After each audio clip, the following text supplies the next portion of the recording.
The signal came at 3:17 in the morning, ship time. It was short. 9 seconds of static, broken voices, and then screaming. Then nothing. Just silence, stretching out across the black emptiness of space like a held breath that never let go. Admiral Yoon Do-hun was already awake when the alert reached his quarters. He had not been sleeping well for weeks. Something about the Outer Rim reports had been bothering him. Small things, missing cargo ships, delayed communications from farming colonies, whispers from traders about shadows moving through the Gareth expanse. He had filed reports. Command had noted them. Nothing had changed. Now, standing in the operations room of his flagship, the Chenha, he stared at the frozen waveform of that 9-second signal and felt something cold settle into his chest. The signal came from Arion 4, a small human colony on the very edge of settled space. 14,000 people lived there. Farmers, teachers, children. People who had left Earth's crowded cities to build something quiet and green on a world that nobody else wanted. Do-hun sent a recon drone. It was the fastest unmanned craft in the fleet, and it still took 3 hours to reach the colony. When the footage came back, he watched it alone first. He made that choice deliberately, because he knew that once others saw it, there would be no going back, and he wanted to be sure. The colony was gone. Not damaged, not occupied, gone. The fields that had once been golden with engineered wheat were black and smoking. The housing blocks were flattened. The community center, where the colonists had held weekend markets and children had played music on instruments built from local wood, was a crater. Bodies lay in the streets. Some of them were very small. The attack pattern was unmistakable. Do-hyun had studied it in the academy, in lessons about threats that the Galactic Council preferred to call regional instabilities. The burn marks, the orbital strike angles, the deliberate destruction of communication towers first. It was the Caliph Dominion, a nomadic fleet of warlords who raided outer colonies across the galaxy, took what they wanted, killed whoever resisted, and sold the survivors into slavery. They had done this to dozens of species over hundreds of years. The Council had issued statements. Sanctions had been proposed and never passed. Diplomats had expressed concern. 14,000 people were dead, and roughly 2,000 were missing, taken. Do-hyun sent the footage to General Baek Soo-jin, Chief of Unified Earth Command, stationed aboard the orbital headquarters, Hwaron. Soo-jin was the kind of officer who made other officers nervous. She never raised her voice, and she never rushed. She had led Earth's forces through 2 border conflicts and a pirate suppression campaign without ever once losing her composure. People said she had ice in her veins. People were wrong. She simply believed that panic was a luxury that commanders could not afford. She watched the footage once. She closed the file. She picked up the secure comm channel and said 4 words. Wake the president now. President Han Jian had been in office for 2 years. She was not a wartime leader, or at least she had not been elected as one. She was an economist, a builder, someone who talked about infrastructure and education funding, and long-term investment in frontier development. She was calm, methodical, and patient. But Soo-jin had known her for 15 years, long before politics, and she knew something about Jian that most people did not. When pushed past a certain point, she did not bend. She broke things. The emergency session convened within the hour. Jian sat at the head of the table, surrounded by her war cabinet, intelligence chiefs, and senior military commanders. The footage played on the central display. Nobody spoke while it ran. When it ended, Jian asked one question. Did they take survivors? Captain No Eunji, the intelligence officer who had been tracking Caliph movements for months, answered. Approximately 2,000 colonists are unaccounted for. Based on Caliph patterns, they will be moved to a staging area and sold within 10 days. Jian nodded slowly. Send a formal protest to the Galactic Council. The protest was sent.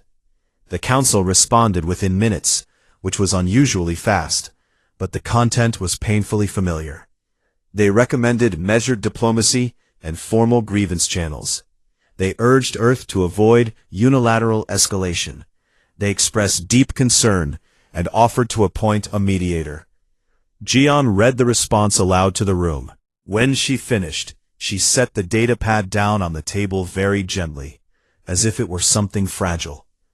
The room was completely silent. Everyone was watching her. She looked at Sujin. How fast can the fleet move? Sujin did not hesitate. 12 carrier groups can be mobilized within 36 hours. 400 warships, full combat readiness. Jian looked at Tayson's empty chair. Ambassador Quan Tayson was already on Oran Prime, the Council's neutral station. She looked at the footage frozen on the last frame, a wide shot of the ruined colony under a gray sky. Draft the alert, she said. The communications officer looked up. Ma'am, an open broadcast on Council frequencies has never been done by a minor seed species. It will be seen as a direct provocation. Jian met his eyes. Good. 30 minutes later, a single transmission was broadcast across every Galactic Council frequency. It was unencrypted, which meant anyone could hear it.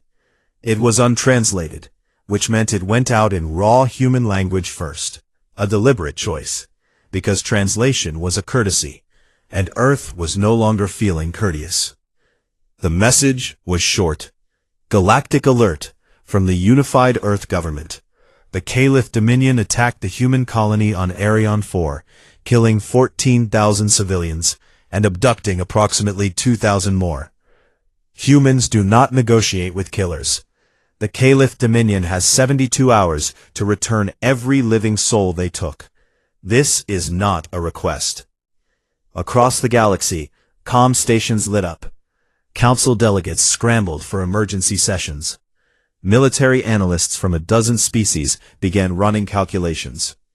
And deep in the Gareth expanse, aboard a flagship decorated with trophies taken from conquered worlds, a Caliph warlord heard the message and laughed.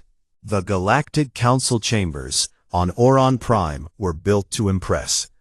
The ceiling rose so high it disappeared into engineered mist. The floor was a single piece of polished stone brought from a dead world that no longer had a name. Delegates from dozens of species sat in tiered rows, their seats arranged by seniority, with the eldest races closest to the center and the youngest pushed to the edges. Humanity's seat was near the back wall, 3 rows from the exit, exactly where a minor species was expected to sit and stay quiet. Ambassador Quan Tayson had occupied that seat for 30 years. He was a silver-haired man with a soft voice and patient eyes, the kind of diplomat who listened more than he spoke and remembered everything. He had spent 3 decades being politely ignored, spoken over, and quietly excluded from decisions that affected billions of lives. He had filed more formal complaints than any ambassador in Council history. He had achieved almost nothing. He knew this. He had made peace with it. But today was different. Today, when he walked into the chamber, every eye turned to follow him. The emergency session had been called within hours of Earth's broadcast. The Velhari High Speaker, a tall crystalline being whose body refracted light in patterns that other species found beautiful and unsettling, opened the proceedings with a tone that Tayson recognized immediately. It was the tone of a parent scolding a child. The human government's broadcast was reckless, unauthorized, and in direct violation of Communication Protocol 17, the speaker said. Open threats on Council frequencies undermine the stability that has kept this galaxy at peace for centuries. The Moran trade delegate, a heavy-set amphibious creature that smelled faintly of salt water, spoke next. Unilateral military action against the Caliph would violate no fewer than 17 trade and non-aggression treaties. Earth's economy depends on galactic commerce. We urge the human delegation to consider the consequences of escalation. Taesun sat quietly through all of it. He had been given the floor, but he was in no rush. He had learned long ago that silence made powerful people nervous. Let them talk. Let them say everything they wanted to say. Let them feel comfortable in their authority. The Dakari strategist, an insectoid being with multifaceted eyes that reflected the chamber lights like dark jewels, said nothing. He simply watched.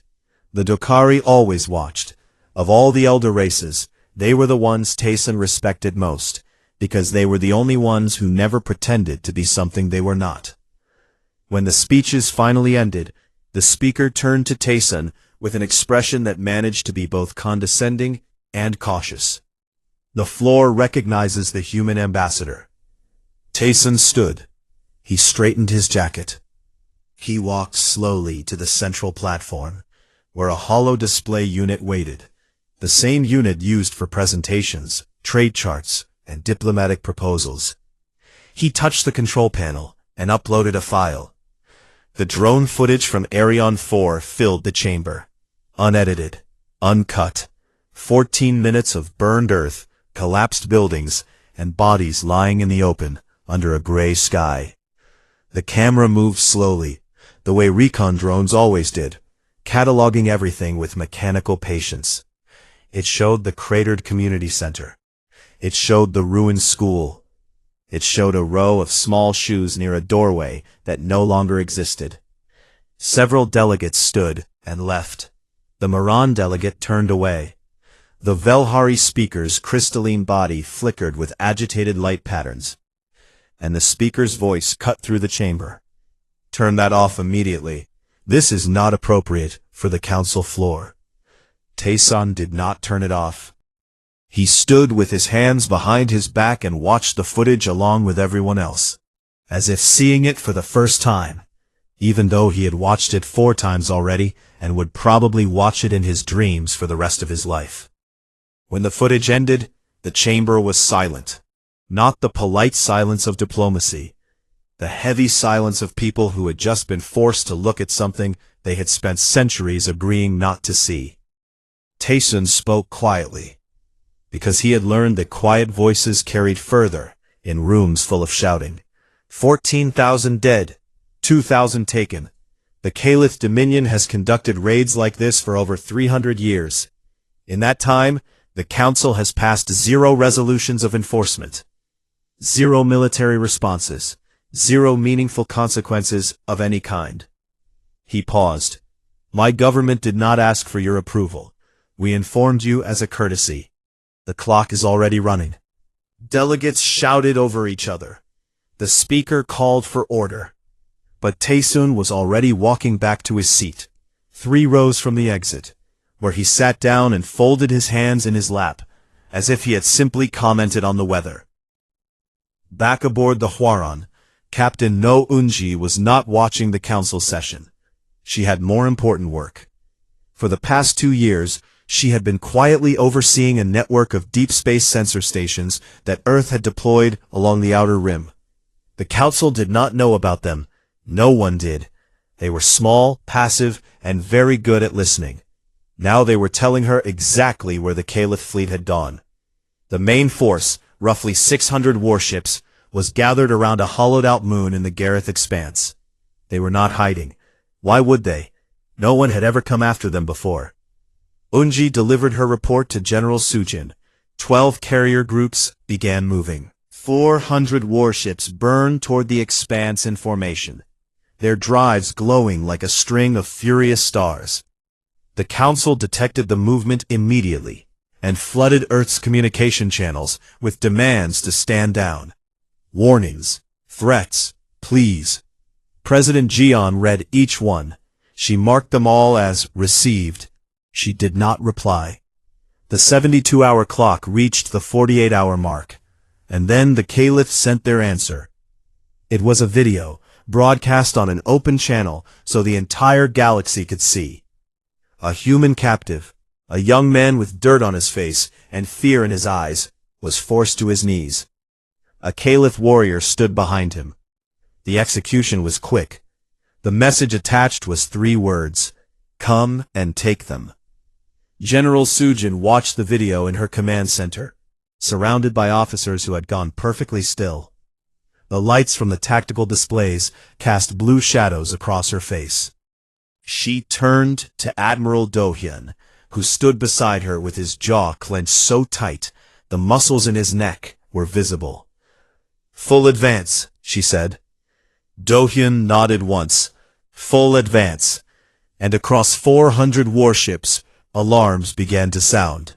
Most species arrived to battle the way storms arrived, scattered, uneven, rolling in from different directions at different times.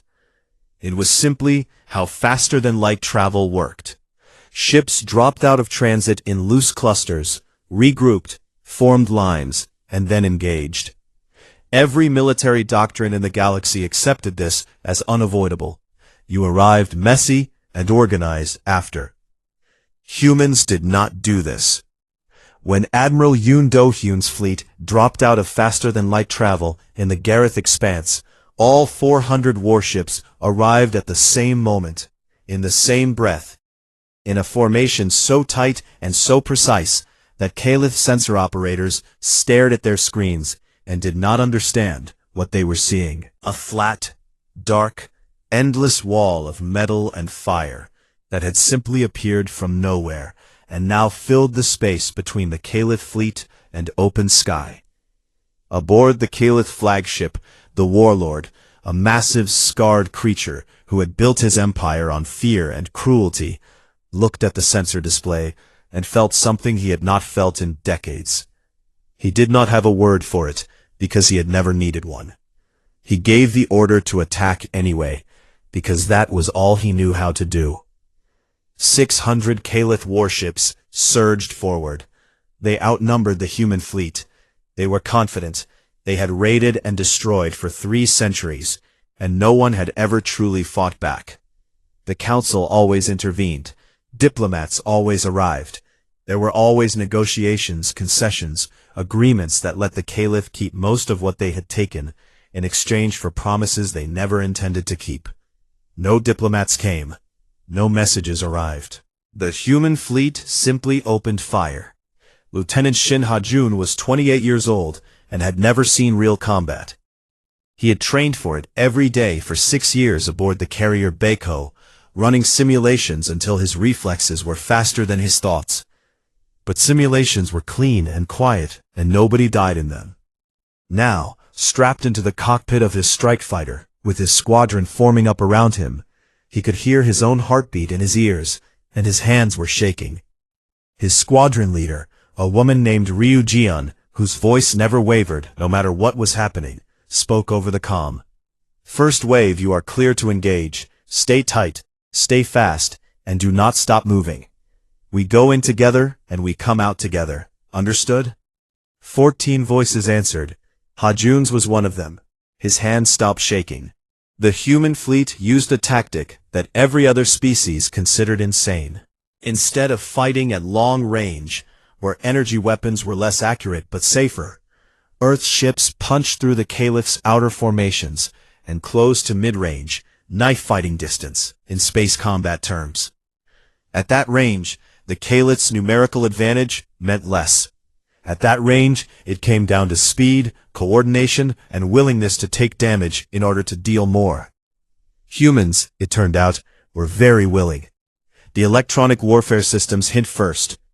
Earth's ships broadcast a storm of interference that blinded Caliph targeting computers, scrambled their communications, and turned their coordinated fleet into 600 individual ships fighting alone in the dark. The Caliph had never encountered anything like it. Their commanders screamed orders that nobody received. Their weapons fired at ghosts. And into that chaos, the human strike wings dove like arrows. Ha-jun fired his first shots at a Caliph destroyer that was twice the size of his fighter. He hit the engine section, banked hard left as return fire scorched past his canopy, close enough to turn the glass white for a moment, and came around for another pass. His wingman, a pilot named Cho Ming-seo, covered him with precise bursts that tore into the destroyer's weapons array. The ship listed, venting atmosphere, and Hajun was already moving to the next target. The battle was not clean. It was not glorious. 30 human ships were destroyed in the first 2 hours. Hajun saw the carrier Yungnung take a direct hit that split it open from bow to stern. He saw escape pods tumble into the dark and knew that some of them would not be picked up in time. He kept flying, because stopping meant dying, and dying meant failing the people in the Caliph holding cells who were counting on them, even if they did not know it yet. Aboard the Huaron, Captain No Inji worked with a focus that blocked out everything except the data on her screens. Her job was the most important one in the battle, more important than any gun or missile. She was identifying which Caliph ships carried human captives. Using the sensor network and intercepted Caliph communications, she flagged each vessel and transmitted the data to the fleet in real time. These ships were marked with a special designation: Do Not Destroy, Board and Secure.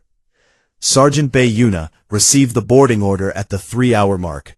She was a Marine squad leader, 31 years old, built like a person who had spent her entire adult life training to run toward danger. Her squad of 12 was packed into a breaching shuttle that attached to the hull of a Caliph transport ship like a parasite. The hull cut took 40 seconds.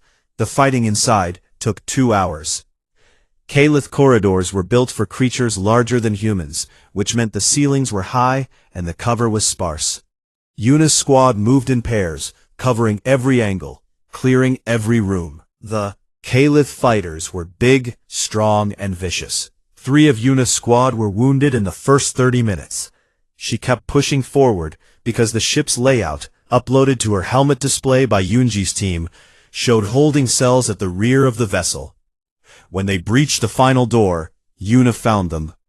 Roughly 160 human colonists, crammed into a space meant for cargo. They were thin, dirty, frightened, and alive.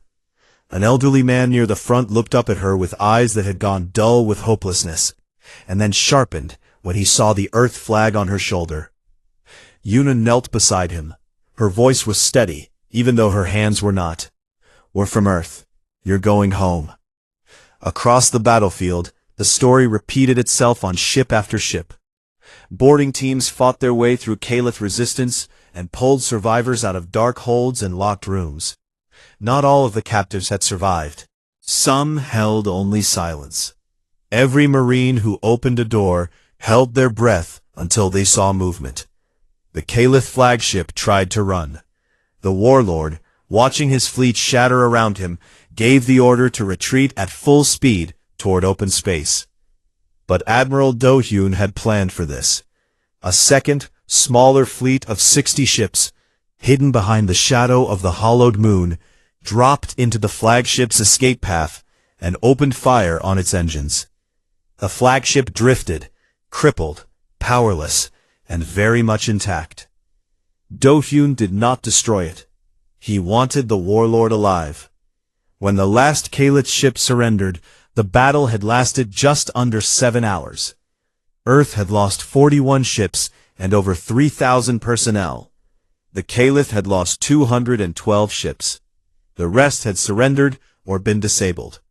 1,714 human captives had been recovered alive. Every council species, every minor race, every trader and diplomat and military analyst with access to a screen saw the aftermath. The human fleet, battered and burned, holding formation around the wreckage of an enemy that had terrorized the galaxy for 3 centuries. General Sujin opened a direct channel to the captured warlord. Her voice carried the exhaustion of someone who had not slept in 40 hours, and the iron of someone who would not sleep for 40 more. "You were given a chance," she said. "You chose this." The warlord did not answer. For the first time in his long and bloody life, he had nothing to say. The galaxy expected blood. Every species watching, from the eldest empires to the smallest frontier colonies, believed they knew what came next. Humans had just fought the largest military battle in living memory. They had crushed an enemy that no one else had dared to touch. They held the warlord in chains. They held his shattered fleet. They held every broken piece of an empire built on slavery and murder. Now, surely, the humans would take what they wanted. Territory, tribute, a declaration of dominance that would reshape the galactic order. That was how power worked. That was how it had always worked. They were wrong. President Han Ji-un addressed the galaxy 4 days after the Battle of Gareth. She stood in a plain room aboard the Hwaran. No grand stage, no decorations, just a woman in a dark jacket standing in front of a camera. Her face showed the kind of tiredness that sleep could not fix, the kind that came from carrying the weight of decisions that would echo for generations. Her speech lasted 3 minutes. "We did not do this for conquest," she said. "We did not do this for glory. We did this because 14,000 of our people are dead, and 2,000 more were in chains. Every civilization in this galaxy knew what the Caliph were. You knew what they did to the Moran frontier settlements 40 years ago. You knew what they did to the Dokari mining colonies before that. You filed reports, you expressed concern. You moved on. We did not, and we will not apologize for that." She paused, and when she spoke again, her voice was quieter. "But we are not here to rule. We are not here to punish. We are here to make sure this never happens again to anyone." Aboard the hospital ship Una, Dr. Park Min-ji had not slept more than 2 hours at a stretch since the rescued colonists began arriving. There were 1,714 of them, and every single one needed care. Some had broken bones that had been left untreated. Some had infections from filthy holding cells. Some had no visible injuries at all, but sat in silence, staring at walls, unable to speak or eat or respond to their own names. Minji treated them all. She set bones and cleaned wounds and administered medications. But she also sat beside beds and held hands and listened to people talk about what they had seen. An old woman named Kan Unyoung told her about watching the Caliphs separate families during the raid, pulling parents away from children, sorting people like cargo. A young engineer named Im Tae-ho described the sound the transport ship's engines made, a low hum that he could still hear when he closed his eyes. A girl no older than 10 drew pictures of her house on Arion 4 over and over again, as if drawing it enough times could make it real again. Minji recorded every case. She documented every injury, every testimony, every piece of evidence, not for revenge, for the trial. Ambassador Kwon Tae-sun returned to the Galactic Council floor 2 weeks after the battle. The chamber felt different now. The tiered seats were full, every species represented, but the atmosphere had changed. There was no condescension, no lectures. When Tae-sun walked to the central platform, no one interrupted him. He presented Earth's terms, and they were not what anyone expected. First, the Caliph warlord and his senior commanders would face trial. Not a human trial, not a closed military proceeding, but an open galactic tribunal with judges appointed from 5 different species. The evidence would be public, the proceedings would be broadcast. Every species would see exactly what the Caliph had done, and exactly how justice was carried out. Second, the Caliph Dominion's raiding infrastructure would be dismantled permanently. Their slave markets, their weapons caches, their network of contacts and buyers and corrupt officials who had enabled their operations for centuries, all of it would be exposed and destroyed. Third, and this was the part that made the chamber go completely still, Earth proposed the Outer Colony Protection Accord, a mutual defense agreement, not just for human colonies, but for any species frontier settlements. Any colony that signed the accord would be protected. Any attack on a signatory would be treated as an attack on all signatories. The price of raiding would become too high for anyone to pay.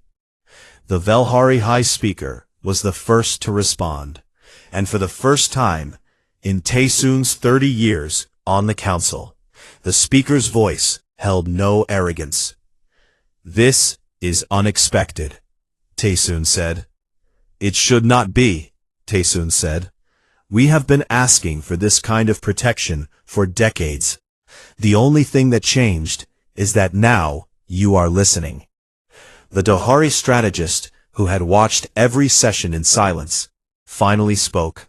His voice was low and clicking, translated through the chamber's systems into something the other species could understand. "We have underestimated them," he said. "Not their ships, not their weapons. Their conviction. They could have taken everything, and they chose to build something instead. That is more dangerous than any fleet." Behind the public proceedings, Captain No Unji was conducting her own investigation. In the data recovered from captured Caliph ships, she had found something that made her stomach turn. Financial records, communication logs, and trade agreements showing that several corporations affiliated with Council species had been doing business with the Caliph for decades. They had bought stolen resources at discounted prices. They had provided the Caliph with navigational data about undefended colonies. They had profited, directly and knowingly, from slavery and murder. Yoonji brought her findings to General Sujin. Sujin brought them to President Jian. Jian read the report in silence, then looked up and asked a simple question. "Is the evidence solid?" "Airtight," Yoonji said. Jian could have used it as a weapon. She could have held it over the council, leveraged it for power, traded silence for political favors. Instead, she released everything, every document, every transaction record, every damning communication, published openly on galactic networks for anyone to read. The fallout was immediate. 3 Moran trade delegates resigned within a day. A Velhari financial consortium was dissolved. The speaker issued a rare public statement of regret, the first in over a century. Smaller species, races that had suffered Caliph raids and been told there was nothing anyone could do, read the evidence and understood for the first time that their suffering had not been an accident. It had been profitable. The anger that followed was immense, but it was directed at the right targets, not at humanity, at the systems that had allowed this to happen. 2 months after the battle, as preparations for the tribunal moved forward, Taesoon sat alone in his quarters on Orion Prime. It was late. The station's artificial lights had dimmed to simulate evening, and the corridors outside were quiet. He was tired in a way that had nothing to do with his body. 30 years of being ignored, and now the entire galaxy wanted to talk to him. He was not sure which was worse. A chime at his door surprised him. He opened it to find a Dokari envoy standing in the corridor, alone, without guards or attendants. This had never happened before. In 30 years, no member of an elder race had ever visited a human ambassador privately. The envoy stepped inside. His multifaceted eyes reflected the dim light of Taesoon's quarters in fractured patterns. He stood still for a moment, as if choosing his words with great care, and then he spoke. "Your people frighten us, not because you fight. Every species fights. Not because you won, victories are temporary. You frighten us because you stopped. You had the power to take everything, and you stopped. In 10,000 years of galactic civilization, I have never seen a species do that." Taesoon looked at the envoy for a long time. Then he smiled, faintly, the way a man smiles when he has waited 30 years to hear something that should have been obvious from the beginning. "That's the part most species never learn," he said.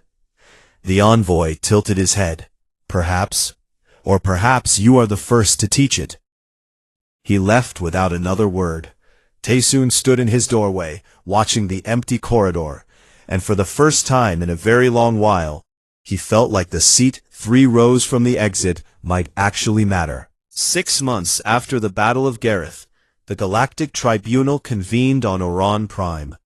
The chamber used for the proceedings was not the council's usual hall. It was smaller, plainer, and deliberately chosen to send a message. This was not politics. This was law. 12 species sent representatives to observe. 5 appointed judges, 1 each from the Velhari, the Dakhari, the Moran, and 2 from smaller species that had themselves suffered Kalith raids. This was Taesoon's doing. He had insisted that the victims have a voice at the table, not just the powerful. The council had resisted. Taesoon had not budged. The Kalith warlord was brought before the tribunal in restraints designed for a creature twice the size of a human. He stood in the center of the chamber, surrounded by evidence that took 9 days to present. Drone footage from Arion 4 and from a dozen other colonies. Testimony from survivors, translated into 14 languages. Financial records showing the sale of kidnapped people across 3 sectors of space. Communication logs in which the warlord personally ordered the execution of captives who were too sick to sell. The warlord did not deny any of it. He stood with the rigid stillness of a predator who had simply been caught, not shamed. When asked if he wished to speak in his own defense, he said only one thing: "The strong take, the weak suffer. This is the natural order." The lead judge, a Dokari elder whose carapace was cracked with age, responded quietly, "Then perhaps it is time for a new order." The sentence was permanent containment, not execution. The warlord would spend the rest of his life in a facility designed to hold the galaxy's most dangerous criminals, alive but powerless, unable to hurt anyone ever again. His commanders received similar sentences. The Kalith Dominion, as a political and military entity, was formally dissolved. When the verdict was broadcast, several species expressed surprise that the humans had not pushed for death. President Jian was asked about this in a press conference that she almost did not attend because she had been in a meeting about agricultural subsidies for frontier colonies and considered that more important. "Killing him would make us feel better," she said. "Containing him keeps everyone else safe. We chose the harder option. We will always choose the harder option if it is the right one." The Outer Colony Protection Accord was ratified by 9 of the 12 council species. For the first time in galactic history, frontier colonies had guaranteed military protection regardless of the size or power of their parent civilization. 3 species that had never spoken during a council session, small, quiet peoples who had been ignored for centuries, stood on the chamber floor and added their names to the accord. When the last of them signed, a Velhari delegate began the traditional gesture of acknowledgement, and then the entire chamber followed. Taesoon watched from his seat, 3 rows from the exit, and said nothing. He did not need to. Admiral Yoon Do-hyun retired from active command the following month. His farewell ceremony was held in the main hangar of the Hwaran, where rows of officers in dress uniforms stood at attention under the harsh white lights. Do-hyun had never liked ceremonies. He kept his speech short. "I did my job," he said. "Every person in this fleet did their job. We brought our people home. That is enough. I hope the next generation never has to do what we did. But if they do, I hope they do it the same way. Fast, hard, and then stop." He stepped down from the podium, shook hands with General Sujin, and walked out of the hangar without looking back. He moved to a small house on the coast of Korea and spent his first week of retirement sitting on the porch, watching the sea and not thinking about anything at all. Lieutenant Shin Ha-jun was promoted to commander and given leadership of a new patrol wing assigned to the Outer Rim. His first mission was an escort run for supply ships headed to the colonies. It was boring, routine work, and he loved every second of it. On the day Arion 4 held its reopening ceremony, Ha-jun's wing flew past the colony in formation. He dipped his wings in salute as he passed over the new settlement, built on the same ground where the old one had stood. Below him, people looked up and cheered. though he could not hear them through the atmosphere and the glass of his canopy. Cho Minso, his old wingman, flew beside him. "You're getting sentimental, Commander." Ha-Jun smiled. "Just doing a flyover." "Sure you are." Sergeant Bei Yuna requested a permanent posting on Arion 4 as part of the colony's new garrison. The assignment was considered a quiet one, far from the action, the kind of post that ambitious soldiers avoided. Yuna had never been interested in ambition. She had joined the Marines to protect people, and Arion 4 had people who needed protecting, even if the only threat now was the occasional dust storm. The elderly man she had rescued from the Caliph transport ship turned out to be named O Dongshik. The colonists called him Grandpa Dongshik because he had been one of the original settlers and had helped plant the first crops 40 years ago. He was 73 years old, thin, stubborn, and completely unbothered by the fact that Yuna was a trained combat marine who could break a table in half with her hands. Every week, without fail, he showed up at the garrison gate with a basket of vegetables from his garden. "I don't need these," Yuna told him the first time. "You are too thin," he said, and handed her the basket. "I am not thin. I am a sergeant." "You are a thin sergeant. Eat the tomatoes." This exchange repeated itself every week for 6 months with no variation. Yuna ate the tomatoes. Dr. Park Minji returned to Earth and published a medical paper on trauma recovery in displaced populations, drawing on her work with the Arion 4 survivors. The paper was translated into 9 languages and adopted as required reading by 3 species medical academies. Minji found this mildly embarrassing and deeply satisfying. She went back to work at a hospital in Busan and quietly began training a new generation of doctors who understood that medicine was not just about bodies, it was about people. Captain No Unji, now promoted to director of the Joint Intelligence Initiative, spent her days building something that had never existed before, a shared intelligence network between Earth and 4 allied species. She trusted none of her counterparts fully. They knew this, and they respected her for it. Because in intelligence work, trust was earned in centimeters and lost in kilometers. Unji measured everything in centimeters. Ambassador Quan Tae-sun remained at his post on Oron Prime. His seat was still 3 rows from the exit. He had been offered a more prominent position closer to the center, but he declined.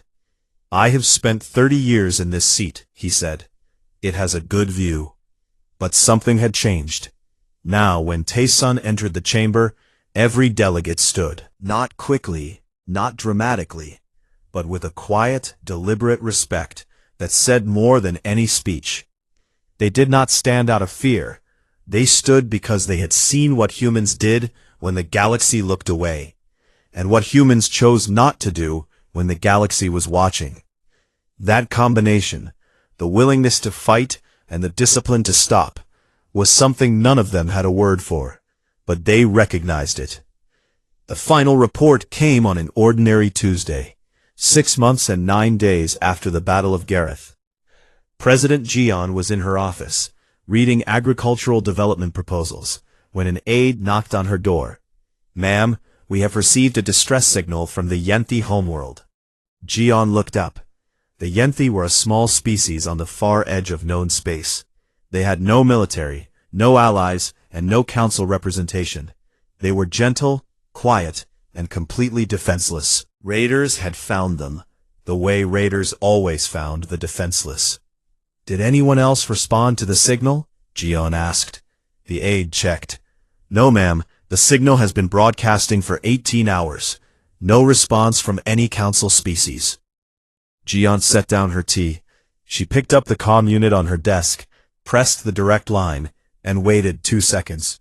"Sujin," said the voice on the other end. "We have a situation," Jian said. There was a pause. Then Sujin's voice, steady as it always was. "How fast do you need us?" "Now." "Understood."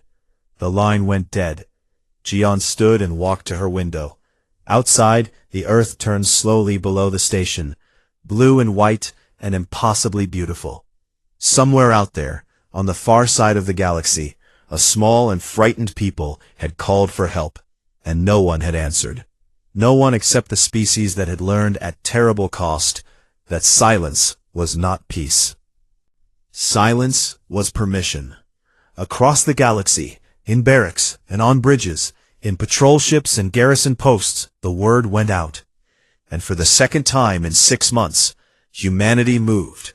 Not for power, not for glory, not for territory or trade or political advantage, for the simplest and oldest reason there was, because someone needed help, and humans did not look away.